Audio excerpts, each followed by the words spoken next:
Ke Pantai Perigi beli ikan sepat. Selamat pagi Bapak Ibu Jemaat. Ya, lama sekali tidak berpantun di sini ya. Oke Bapak Ibu, mari sama-sama kita akan merenungkan sebagian dari firman Tuhan. Mari sama-sama kita buka Alkitab kita di dalam Lukas pasal yang ke-18. Lukas pasal yang ke-18 ayat yang pertama sampai ayat yang ke-8. Lukas 18 ayat yang pertama sampai ayat yang ke-8. Jikalau sudah menemukannya Bapak Ibu bisa membaca di ayat yang genap, saya akan membaca di ayat yang ganjil, demikian seterusnya sampai di ayat yang ke-8. Sekali lagi Lukas pasal 18 ayat 1 sampai 8, saya membacakan ayat yang pertama, Bapak Ibu yang kedua, nanti seterusnya sampai di ayat yang ke-8, saya akan memulai. Yesus mengatakan suatu perumpamaan kepada mereka untuk menegaskan bahwa mereka harus selalu berdoa dengan tidak jemu-jemu.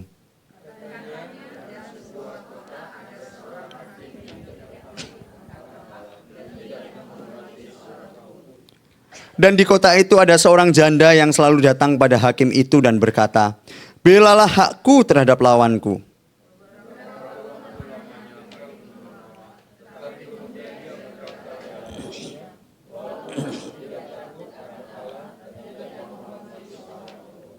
Namun karena janda ini menyusahkan aku, baiklah aku membenarkan dia, supaya jangan terus saja ia datang dan akhirnya menyerang aku.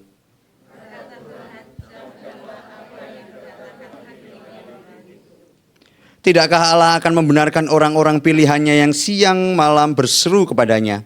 Dan adakah ia mengulur-ngulur waktu sebelum menolong mereka?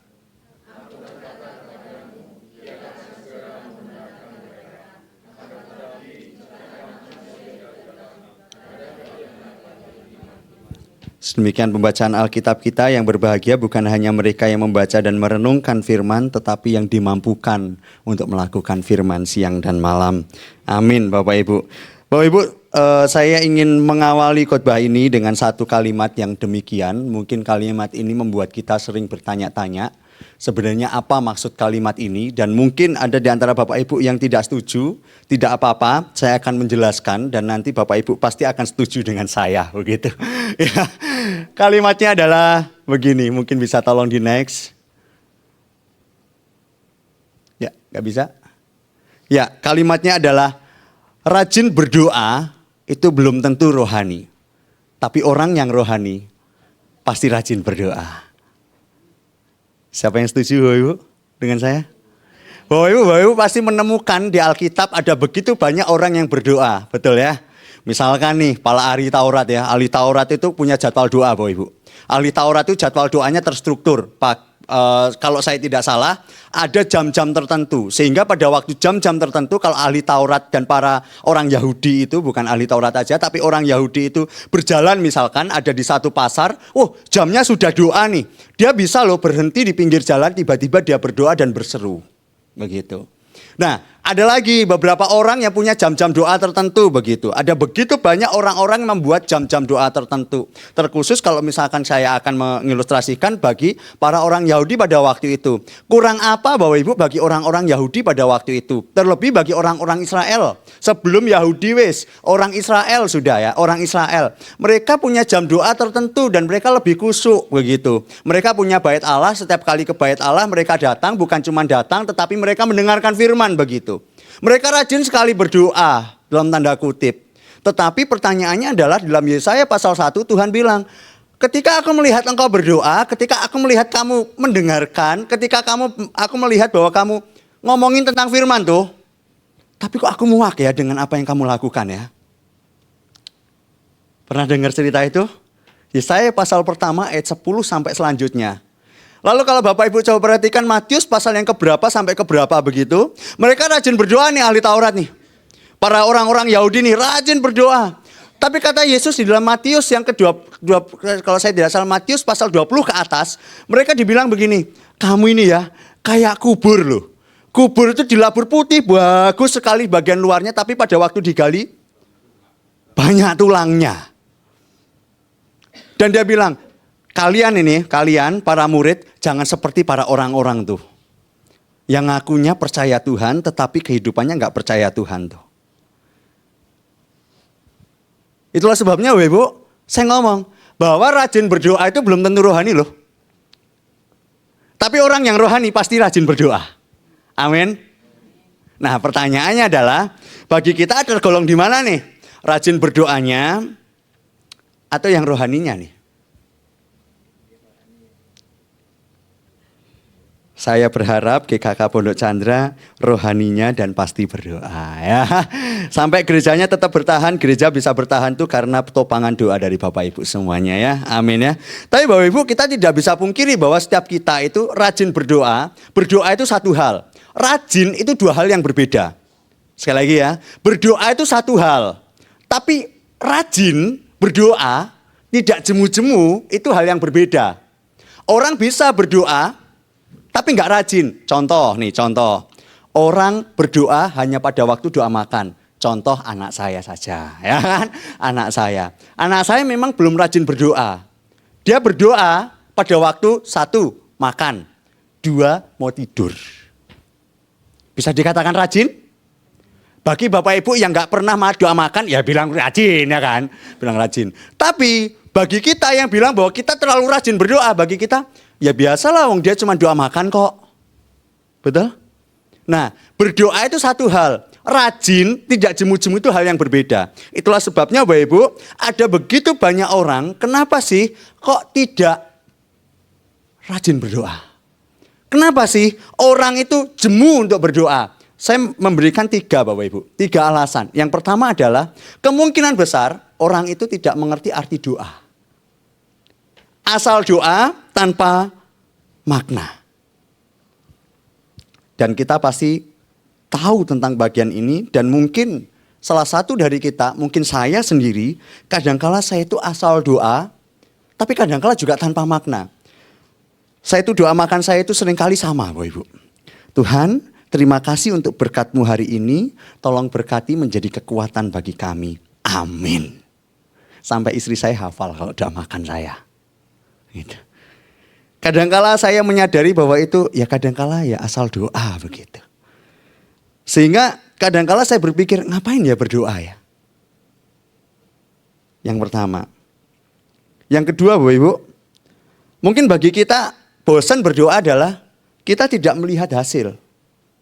Bapak Ibu pernah enggak ketika Bapak Ibu berdoa di dalam beban berat nih ya. Dalam beban yang sangat berat. Berdoa, Tuhan, aduh kerjaanku ini susah sekali. Kerjaanku ini kok sangat sulit sekali. Aku khawatir kalau karyawanku belum tergaji. Aku khawatir dengan anak-anakku nanti ujung-ujungnya sekolah nanti makan apa. Uang dari mana, biaya sekolah kemana, dapat dari mana. Sebelumnya kita kan sudah khawatir ya. Terus kita kan pasti dibilang, doa gitu. Bapak Ibu pernah enggak setelah doa begitu, amin, khawatirnya masih tetap ada. Pasti ya. Dan itu selalu ya.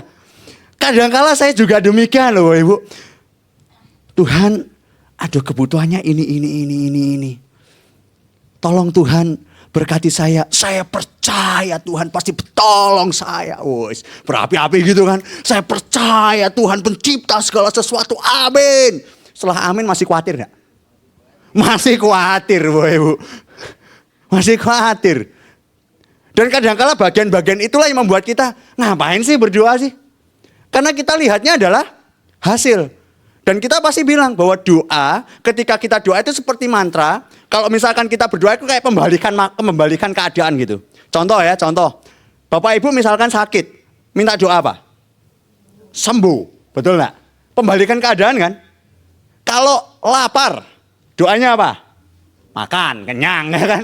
Makan kenyang. Miskin, kaya. Kalau istri cerewet, bapak doa apa? Masa doanya bisu? Kalau misalkan suami keras kepala, Bapak Ibu doanya apa? Tapi di sini tidak ada ya suami yang keras kepala ya. Yang nggak rendah apa, suami semuanya rendah hati ya. Tapi Bapak Ibu jujur ya, saya pernah survei ke pasutri muda, ke anak-anak youth tempat ini, saya tanya. Siapa yang paling tidak rendah hati di rumah? Jawaban saya tak pikir itu mamanya, ternyata bukan. Bapak, Bapak, Ibu, ayo. Yang ketawanya paling kenceng coba dicolek suaminya itu ya. Beberapa kali kalau ibu ngomong. Ngomong sama ini ya lebih baik ngomong sama tembok. Wush. Bapak-bapak sadar ya, kadangkala kita ini keras Bapak. Dan ini survei dari anak-anak youth kita loh. Dan saya coba tanya, siapa yang paling gak rendah hati? Bapak-bapak. Wah, kalau mama-mama itu kadangkala kalau dibilangin, ya oke lah gitu ya kan. Oke, nanti ibu-ibu traktir saya ya.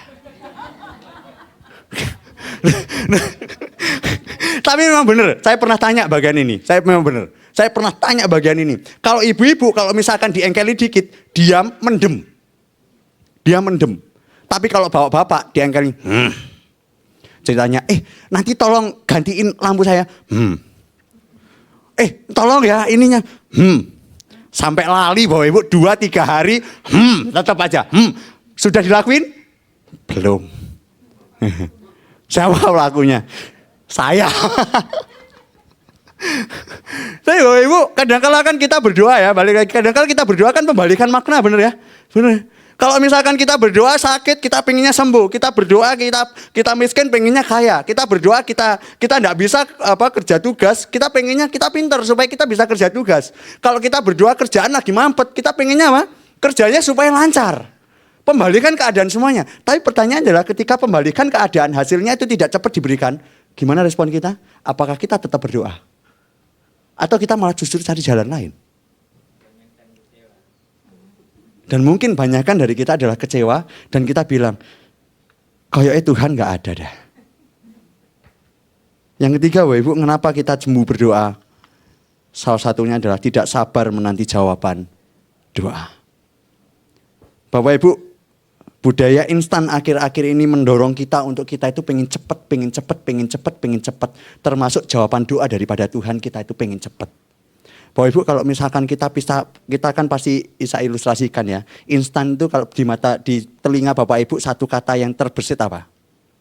Mie. Coba ya, mie. Bapak Ibu kalau misalkan mau makan mie, Bapak Ibu masih sabar menanti enggak sih? Enggak mungkin kan mau tiba-tiba ujuk-ujuk buka, bredel, wah mie-nya langsung jadi begini, enggak mungkin kan ya? Pasti dimasak dulu, ambil air dulu, belum lagi pas nyalain kompor, gasnya mati. Ya, wes luwe, gasnya mati gitu kan. Lengkap sudah ya kan. Nah, tapi Bapak Ibu bukankah instan itu juga kadangkala kita butuh proses begitu. Kita juga sabar menanti begitu loh. Sekalipun memang prosesnya tidak selama yang tidak instan begitu. Tidak selama yang tidak instan. Tapi kadangkala budaya akhir-akhir ini mendorong kita untuk kita itu pengen cepat. Dan ujung-ujungnya adalah kita itu tidak sabar untuk menantikan suatu jawaban yang agak lama. Contoh misal, beberapa kali kalau misalkan saya koordinasi, saya chat, centang satu. Kadangkala saya itu bilang, aduh kok centang satu sih cepet baca gitu loh. Apalagi kalau misalkan yang parah itu bukan centang satunya. Kalau sudah centang dua tapi belum tanda biru. Belum tanda biru. Rasanya itu kadang, aduh ini orang kok gak baca-baca sih, ini orang kok gak baca-baca sih gitu kan. Yang ketawa pasti merasakan ya. Tapi hal-hal seperti itu kadangkala kita itu didorong untuk kita itu tidak sabar menanti. Benar atau benar? Dan itu kadangkala kita bawa kepada kita dan Tuhan. Kadangkala kita kepada Tuhan, kita juga tidak sabar dengan jawaban Tuhan. Tapi saya ingin ngomong begini Bapak Ibu. Kadangkala memang jawaban Tuhan itu tidak cepat kok. Tapi tepat. Kali lagi ya, bukan cepat, tapi tepat. Dan inilah yang akan kita coba renungkan pada hari ini. Kalau misalkan kita sudah jemu berdoa, teks firman Tuhan hari ini menolong kita untuk kita bisa berkata bahwa, oke Tuhan, mulai hari ini aku tidak mau jemu untuk berdoa. Yesus mengatakan bagian yang ayat yang pertama, dia berkata begini. Yesus mengatakan suatu perumpamaan kepada mereka untuk menegaskan bahwa mereka harus apa Bapak Ibu? Selalu berdoa dengan apa? Tidak jemu-jemu. Nah ini pertanyaannya begini. Bagi anak muda tahu enggak arti jemu-jemu itu apa? Ayo, anak muda di sini tahu enggak jemu-jemu itu apa? Kalau bagi orang kita pasti tahu konteksnya ya. Tidak jemu-jemu berarti enggak bosan begitu kan. Tapi kalau misalkan di dalam bahasa Indonesia, selama saya sekolah nggak ada kata-kata jemu-jemu, adanya jamu. Kalau jamu banyak, jemu-jemu rasanya dari SD, SMP, SMA, kok nggak pernah ya ngomong jemu-jemu gitu ya. Ada nggak Sapna? Nggak ada ya. Nggak pernah dengar gitu, nggak pernah dengar. Tapi kita tahu konteksnya bahwa tidak jemu-jemu adalah jangan bosan gitu. Tapi kalau misalkan kita coba cek dalam bahasa Alkitab Bapak Ibu, kata jemu di sini itu berarti kamu jangan kehilangan tenaga atau jangan kehilangan hati. Begitu. Jadi dalam tanda kutip kita itu jangan sampai kita kehilangan tenaga untuk kita itu berdoa, bertindak. Atau dalam tanda kutip kita jangan sampai kehilangan hati untuk kita itu punya kerinduan untuk bertindak. Yaitu berdoa. Mirip dengan bosan, tetapi ini lebih ke dalam. Lebih ke emosi dan suatu tindakan. Bapak Ibu kalau misalkan kita coba perhatikan, di situ Tuhan bilang loh, kalimatnya harus, yang berarti kewajiban. Tuhan gak berikan usulan, kamu kalau misalkan lagi beban masalah tuh, kamu milih, kamu terserahlah mau berdoa atau mau ngapain. Milih, diusulkan. Kita berhak untuk memilih untuk tidak. Tetapi Tuhan bilang tidak. Tuhan bilang harus selalu berdoa dengan tidak jemu-jemu. Sehingga Bapak Ibu saya katakan di sini adalah kewajiban kehidupan Kristiani itu harus secara terus-menerus berdoa. Dan doa itu adalah bagian dari kewajiban. Ketika kita menolak sikap bahwa kita tidak mau berdoa, berarti kita itu menolak ajaran Tuhan dalam tanda kutip. Sehingga saya ingin ngomong begini Bapak Ibu. Doa itu bukan hanya bagian dari hidup. Tapi doa pembentuk cara hidup. Sekali lagi ya. Doa itu bukan hanya bagian dari hidup. Bapak Ibu hidup karena doa memang iya. Bapak Ibu hidup dengan berdoa memang iya. Tetapi bukan cuma itu. Doa itu pembentuk cara hidup. Bapak Ibu kalau misalkan Bapak Ibu pernah enggak berdoa pagi-pagi, Tuhan aku pengen sabar. Saya pernah ya seringkali mengilustrasikan bagian ini ya. Tuhan aku pengen sabar. Tiba-tiba Tuhan jawab. Jawabannya apakah tiba-tiba tiba-tiba dia sabar? Kadang-kala enggak. Tuhan malah justru kasih masalah kadang-kala. Bapak Ibu di jalan tiba-tiba lampu merah, belakangnya ngepel. Din, din, din, din, din, din. Bagi pengemudi saya tahu tuh isi hatinya itu kayak apa. Ini masih baru lampu hijau. Belakang sudah din, din, din, din, din, din. Dalam hati saya itu pengen teriak. Pak, suara hati saya lebih keras daripada belmu, Pak. Tapi kadang-kala itu jawaban doa daripada Tuhan loh. Ketika kita tidak menanggapi orang itu dan kita bilang sabar. Dan kadang-kala cara hidup seperti itulah yang Tuhan jawab melalui doa. Betul atau betul? Dan ada begitu banyak hal Bapak Ibu. Ketika kita bilang, Tuhan aku pengen tetap terus bertahan di dalam tekanan. Kadang-kala Tuhan itu malah justru kasih tekanan. Supaya kita apa? Bertahan. Dan itulah pembentuk cara hidup Bapak Ibu. Dan kalau misalkan coba kita perhatikan Bapak Ibu. Saya membaginya dalam tiga plot. Di dalam khotbah saya ini Bapak Ibu. Bapak Ibu nanti bisa mengikutinya di dalam bagian ini. Yang pertama saya ingin menceritakan tentang kehidupan si janda. Lalu kehidupan si hakim yang lalim. Lalu perkataan Tuhan di ayat yang terakhir. Dan nanti akan saya tutup. Yang pertama Bapak Ibu saya akan masuk di poin yang pertama. Coba mari kita perhatikan di poin yang Bapak Ibu baca tadi. Tentang tokoh seorang janda di situ. Bapak Ibu di ayat yang kedua sampai ayat yang ketiga dikisahkan di situ bahwa ada seorang janda yang datang kepada hakim yang lalim. Bapak Ibu mari saya ingin bawa Bapak Ibu ke konteks pada waktu Yahudi pada waktu itu ya. Saya bawa di konteks Yahudi. Memang berbeda konteksnya dengan sekarang. Konteksnya Yahudi itu patriarkal. Patriarkal itu menekankan tentang cowok itu yang paling dominan, cewek itu nomor 2. Padahal Alkitab juga menyatakan bahwa ada beberapa hal itu sudah ditolak di dalam Alkitab. Tetapi karena konteksnya adalah orang-orang Yahudi, sehingga hal ini tetap terus ditekankan oleh mereka. Yang pertama Bapak Ibu, kalau misalkan coba Bapak Ibu perhatikan di situ, janda itu pasti identik dengan tokoh perempuan. Betul ya, tidak mungkin ya janda tidak perempuan. Dan kalau misalkan Bapak Ibu perhatikan begitu, janda atau perempuan ini adalah orang yang dinomorduakan pada waktu di Mesopotamia kuno. Ya, dari Mesopotamia kuno itu anak orang-orang perempuan itu dinomorduakan. Dan yang mengambil tempat paling utama itu laki-laki. Sekalipun memang banyak di dalam Alkitab, Tuhan menyatakan bahwa cowok dan cewek, para laki-laki dan perempuan sepadan. Tidak ada yang lebih tinggi, tidak ada yang lebih rendah dalam Kejadian. Tetapi karena ini budaya, karena ini adat istiadat, sehingga hal ini tetap terus berlanjut Bapak Ibu. Tetap terus berlanjut, sehingga adat ini tetap terus dibawakan. Ada begitu banyak Alkitab memang menyatakan bahwa budaya patriarkal itu beberapa sedang direnovasi, direduksi lagi, direboisasi yang kayak diperbaiki oleh Tuhan pelan-pelan begitu. Diperbaiki oleh Tuhan pelan-pelan. Kalau Bapak Ibu perhatikan di dalam Alkitab ada pemimpin perempuan loh. Yang bernama siapa? Deborah. Betul? Ada begitu banyak orang-orang yang bisa berdoa di bait Allah. Padahal pada adat istiadat pada zaman dulu nggak boleh tuh cewek itu berdoa di bait Allah. Tapi siapa? Hana. Ada begitu banyak lagi peran-peran cewek di dalam Alkitab. Ada nabi-nabiah ya perempuan. Sehingga Alkitab menyatakan budaya patriarkal ada banernya di dalam adat istiadat. Tetapi Tuhan bilang bahwa ada bagian-bagian yang memang sudah ditransformasi, diubah oleh Tuhan di dalam perspektif yang benar. Sehingga Bapak Ibu, di sini karena adatnya pada waktu itu orang Yahudi, cewek tetap dinomorduakan. Tidak ada tempat paling utama. Yang kedua, selain cewek, dia itu janda. Kita lihat konteks pada waktu itu. Seorang janda dalam masyarakat Yahudi dan Mediterania kuno identik dengan kelompok paling rentan.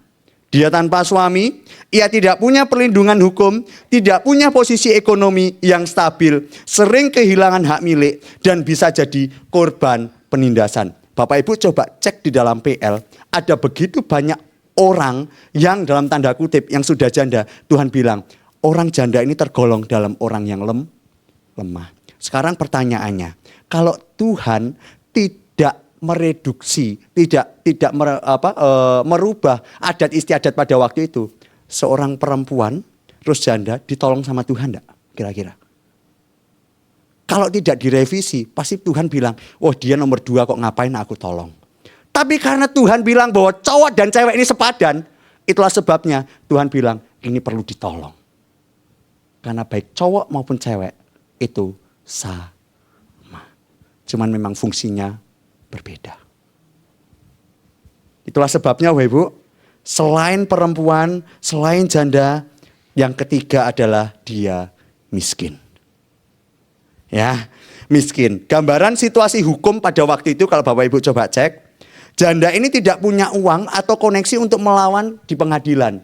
Itulah sebabnya pada waktu itu konteksnya di dalam Matius, di dalam Lukas, dalam Perjanjian Baru, orang yang punya uang itu bisa aja beli hukum. Itu konteksnya pada waktu itu.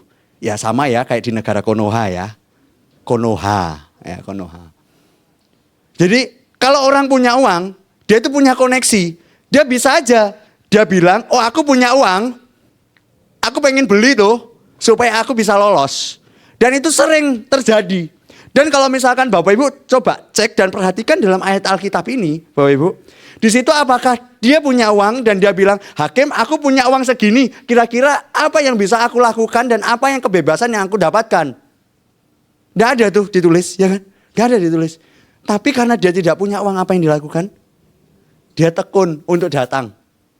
Memang kata yang dipakai di sini bukan berdoa. Tapi kata yang dipakai di sini adalah pada waktu hakim itu meloloskan apa yang diminta oleh janda, itu permohonan. Tapi karena konteksnya di ayat yang pertama adalah berdoa, berarti kan kita tahu ya, memohon itu berarti diilustrasikan Tuhan sebagai doa. Nah, kita udah nangkep ya clickbaitnya di bagian itu ya. Nah, itulah sebabnya Bapak Ibu, ketika bagian ini, coba Bapak Ibu perhatikan nih. Coba Bapak Ibu perhatikan. Bapak Ibu pernah mikir enggak? Kira-kira nih, masa sih di dalam satu kota hakimnya cuma satu? Nggak mungkin tuh ya. Nggak mungkin. Kota sebesar itu masa hakimnya cuma satu? Nggak mungkin. Pasti ada beberapa penegak hukum yang bisa membebaskan janda ini. Karena janda ini nggak tahu terjerat kasusnya apa, entah perdata atau pidana, kita nggak tahu. Entah itu hukumnya itu hukum sipil atau hukumnya hukum yang lain, kita juga nggak tahu. Atau hukum keuangan, tapi intinya adalah dia itu bilang, belalah hakku. Hakku tolong aku bela, tolong dibela. Nah pertanyaannya adalah, cerita lucunya adalah si janda ini, dia itu cuma minta di satu hakim. Dan kalau Bapak Ibu coba perhatikan, hakim di sini, di situ dibilang apa? Lalim dan tidak takut akan Tuhan. Tuhan bilang bahwa hakim ini loh jahatnya pol. Jahat pol di situ. Nanti saya jelaskan di bagian yang hakim. Tapi intinya adalah janda itu tetap terus loh datang loh. Apakah jandanya nggak tahu kalau hakim itu sangat lalim dan jahat sekali? Tahu. Kalau misalkan dia nggak tahu, dan dia bilang, wah enggak kok, dia baik kok, harusnya cepat bebas kok itu. Harusnya cepat bebas kok. Tapi karena dia lalim, jahat, pol, tidak takut akan Tuhan, dia tetap terus datang. Dan ini berita lucunya Bapak Ibu. Berita lucunya adalah sebenarnya bukan tentang ketekunannya ternyata. Salah satunya bukan hanya ketekunannya, tapi fokusnya. Dia fokus ke pribadinya. Contoh ya, misalkan nih, ambillah misal hakimnya memang benar satu. Sebenarnya janda ini bisa minta tolong orang lain nggak? Untuk yang punya koneksi kepada hakim itu. Bisa? Bisa. Contohlah satu. Masa sih dia nggak punya keluarga yang mungkin pejabat-pejabat tinggi yang bisa menolong untuk berkoneksi, colek dikit lah. Masa sih nggak punya? Gitu kan?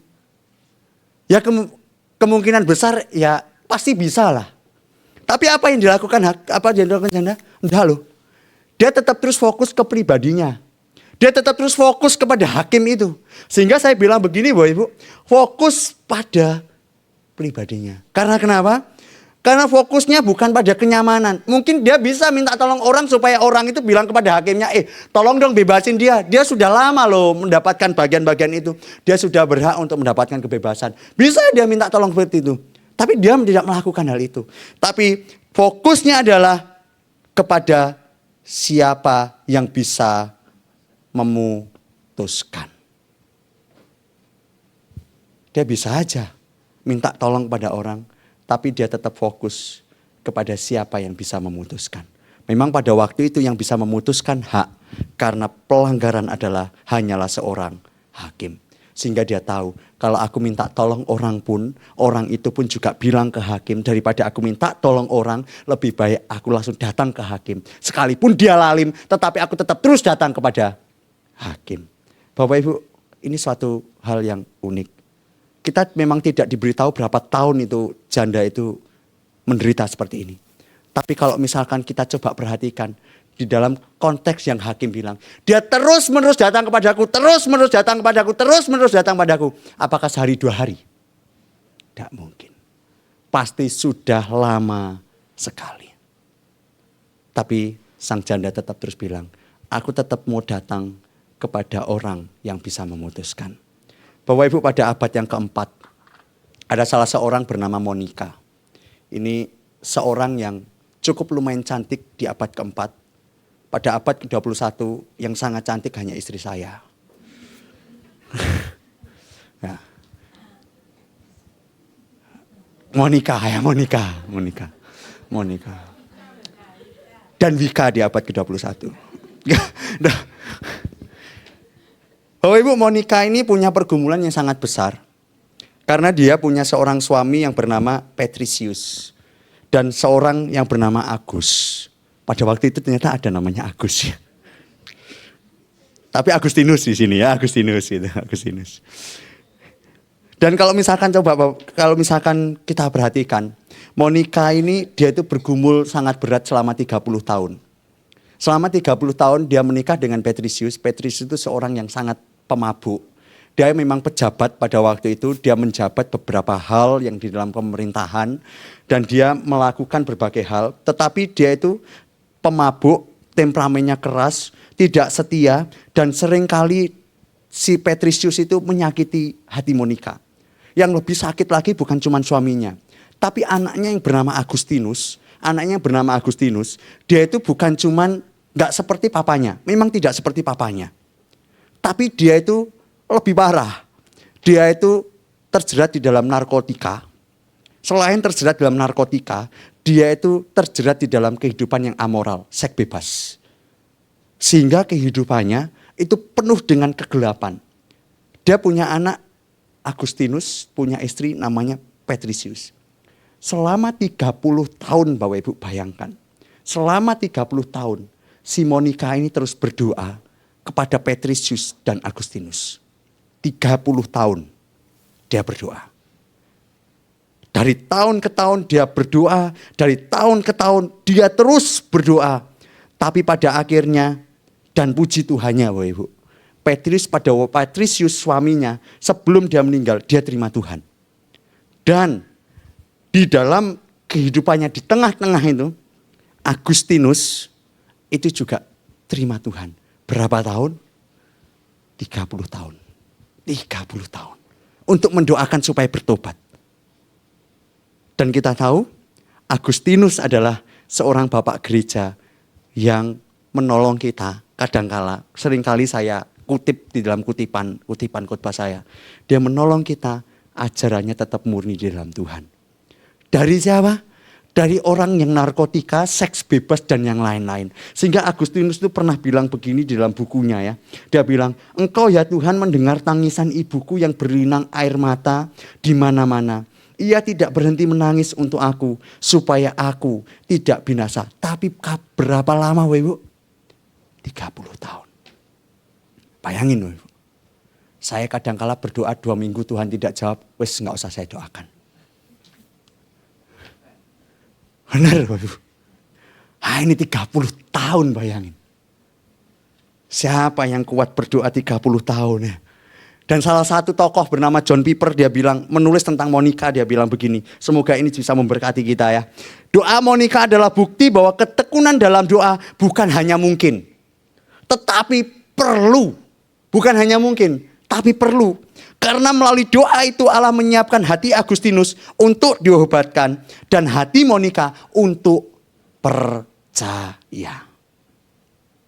Bapak Ibu ada maksud gak sih ketika kita sabar menunggu? Ada. Maksudnya apa sih? Percaya.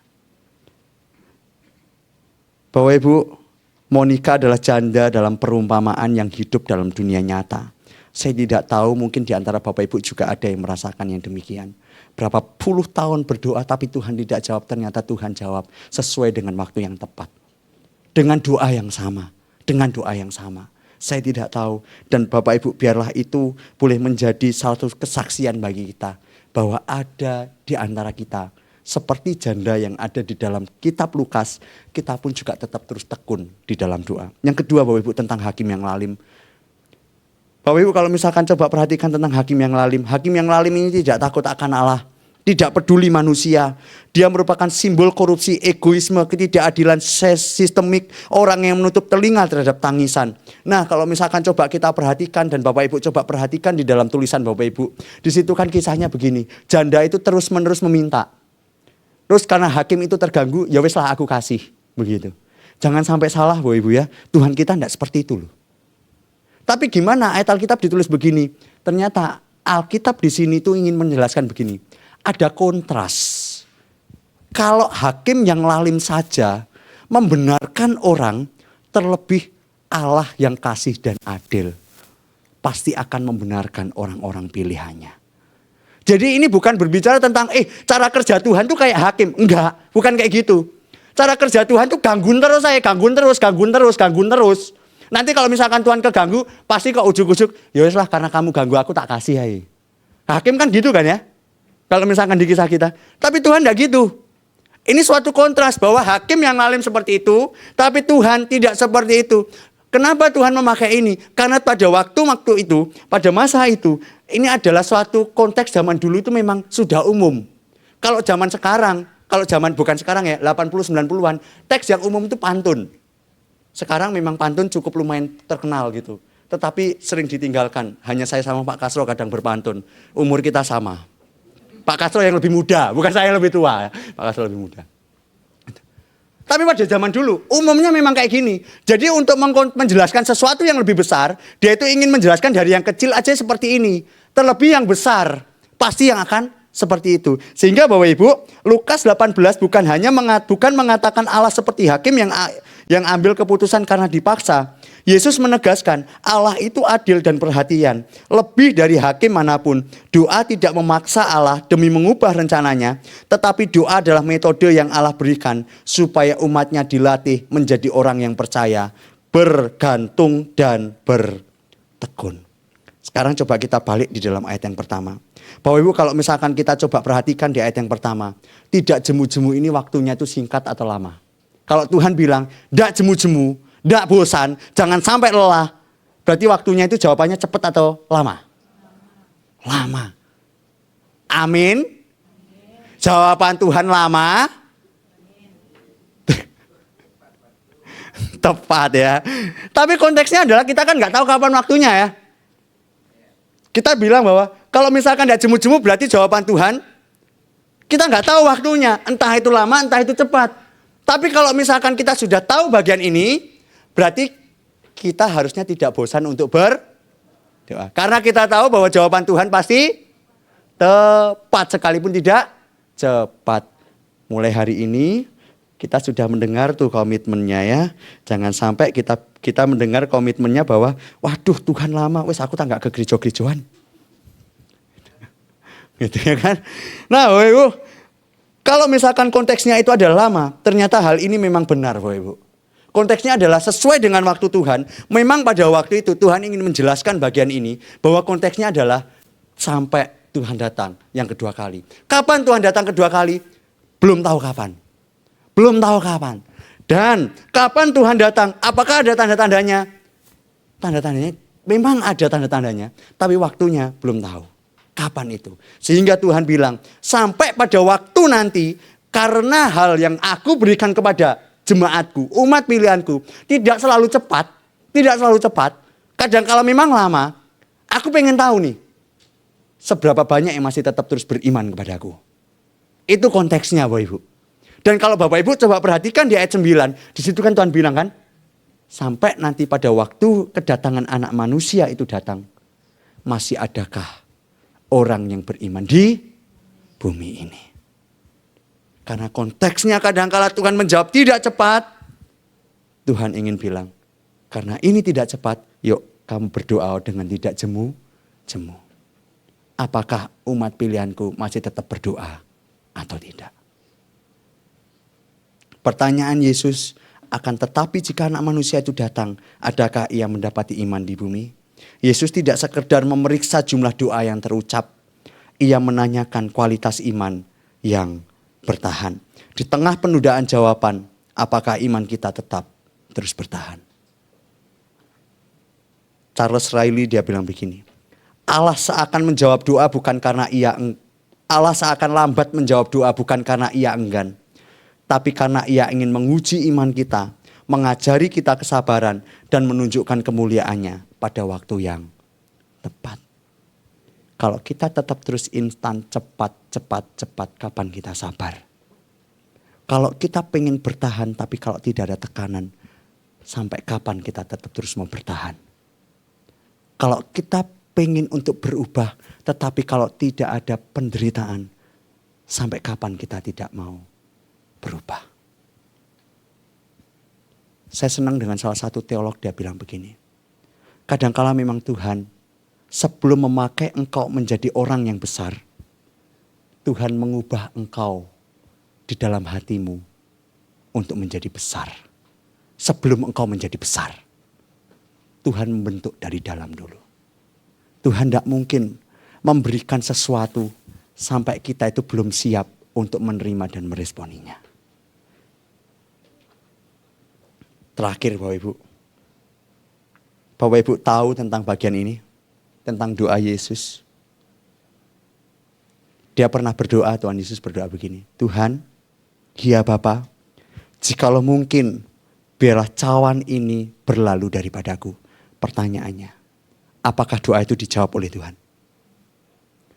Dia tahu dia mau menghadapi salib. Dia tahu dia akan menghadapi penderitaan yang besar. Dia dicambuk, dia dipukuli, dia dihina, dia diludahi. Bahkan dia akan mati tergantung di kayu salib. Karena dia tahu bahwa itu penderitaan, dia berdoa. Tuhan, biarlah cawan ini berlalu daripadaku. Pertanyaannya adalah, apakah jawaban itu dijawab oleh Tuhan? Tidak. Tapi coba perhatikan bagian ini. Jawaban Tuhan bukan pelepasan. Tetapi justru Tuhan tetap membiarkan disalibkan. Bapak Ibu, Yesus tidak dibebaskan dari penderitaan. Tapi melalui penderitaan itulah kita diselamatkan. Doa Yesus yang seolah tidak dijawab sesuai dengan keinginannya. Justru ini menjadi jalan keselamatan bagi kita semuanya. Bapak Ibu coba bayangkan. Kalau Bapak langsung mengabulkan doa Yesus untuk melewati cawan. Kemungkinan besar kita semua akan binasa.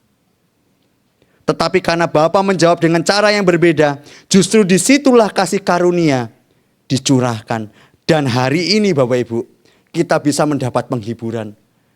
Bapa, Yesus tahu bahwa Tuhan pasti tetap terus membiarkan dia untuk disalibkan. Tapi dia tetap berdoa. Masakah kita yang tidak tahu tentang kehidupan kita hari depan, kita masih tetap terus gak mau berdoa karena jawaban Tuhan tidak terjawab dalam hidup kita. Yesus tetap terus berdoa sekalipun dia tahu Tuhan pasti akan memberikan saya salib. Masakah kita yang tidak tahu akan hari depan, kita tidak mau berdoa? Sombong kali kita ini. Doa-doa kita yang terasa tidak dijawab atau tidak sesuai harapan, jangan cepat dianggap sia-sia. Bisa jadi disitulah Allah sedang mengerjakan sesuatu yang jauh lebih besar, jauh lebih indah, lebih kekal daripada sekedar apa yang kita minta. Resebel. Allah yang sama, yang meneguhkan Yesus di Getsemani, akan membangkitkan kita juga supaya kita mampu bertahan dalam doa dan iman sampai Kristus datang yang kedua kali. Pertanyaannya adalah, tetapkah kita berdoa sekalipun tidak sesuai dengan harapan kita jawabannya? Saya berharap ketika nanti Tuhan Yesus datang atau bahkan kita nanti pada waktu akhir, Tuhan bilang, memang kamu tetap beriman di dalam doa. Jangan sampai ketika Tuhan Yesus datang atau kita sudah mendekati ajal, Tuhan bilang, kok aku tidak menemukan iman dalam hidupmu. Bapak Ibu, pertanyaan ini kiranya menjadi refleksi bagi kita. Ketika doa tidak terjawab atau lama tidak terjawab, tidak sesuai harapan, pertanyaan ini kiranya mengusik kita. Masih adakah iman bagi anak-anak Tuhan di GKKA Pondok Chandra? Dan biarlah melalui khotbah ini kita berjuang. Mau tekun di dalam doa, mau tekun di dalam persekutuan dengan Tuhan. Karena di dalam Tuhan pasti kita tetap terus aman. Amin.